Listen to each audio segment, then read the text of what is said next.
Crosstalk Show with Alex.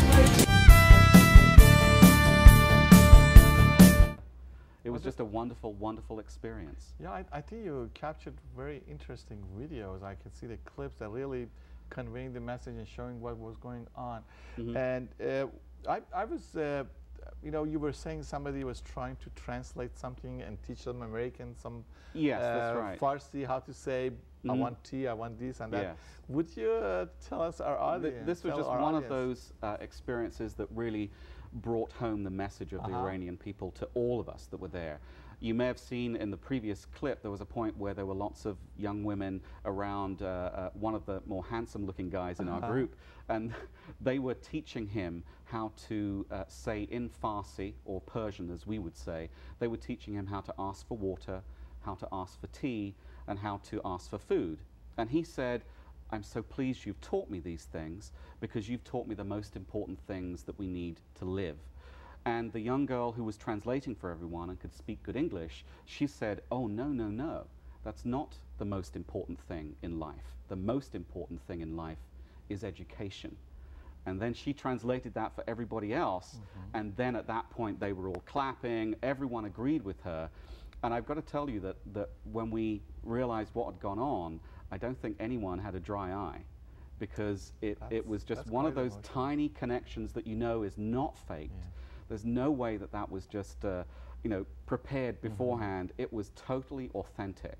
And I think that's a message to everyone about what's at the heart of the Iranian people.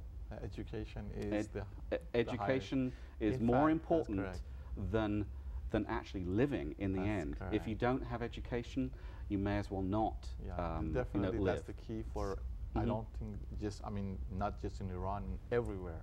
Education is the key that we have to emphasize on, and then work with the new technology, new concept, understanding, interaction with people. So lots of misunderstanding, I think, coming as the result of the media maybe not sometime projecting the way it's supposed to be, or introducing a different culture. So those are very interesting observation that you have here. So let's see if we have another segment of the video that I want you to select that we can go to. Sure. To show some of the video. You have a, we see the Venus transition? Yeah, we did. So we're just on to some random shots that will show you some of the places we visited.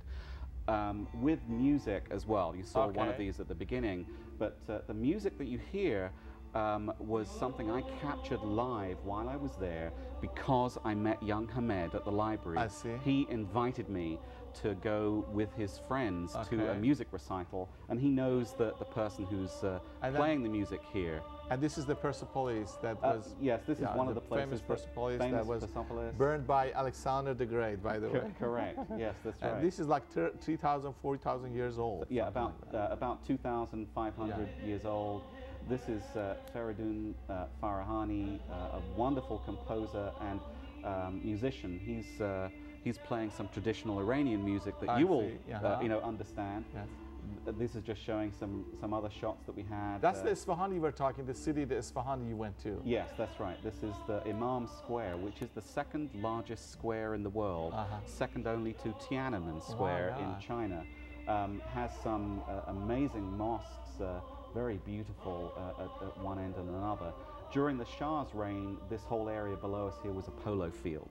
And now it's a tourist area with the bazaar going around it.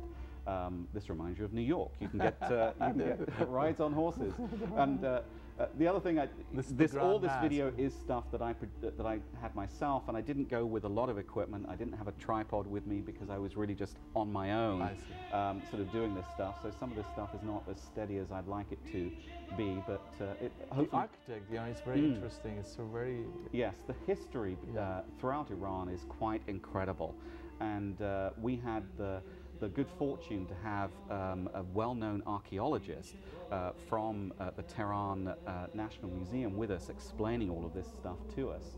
And you may also have seen there's quite a variety of landscapes. This is one that's more like what we think. It's a desert-type landscape as we were driving between Isfahan back up to Tehran, and this is just beautiful, beautiful Mr. places. Kennedy, I really appreciate that. We are almost getting out of time here. Of course. And I really appreciate that you came in and brought all the tapes here. And I'm hoping to have you in this program another time. I'd love so we to. can see some more of the clip that you have. So here I want to really appreciate the Adelphia Cable Company that let us to use their studio, and our guest, Mr. Kennedy, and his lovely videos. And until next week, I would like to say have a good day, and see you next week for the next show. Right. Thank you.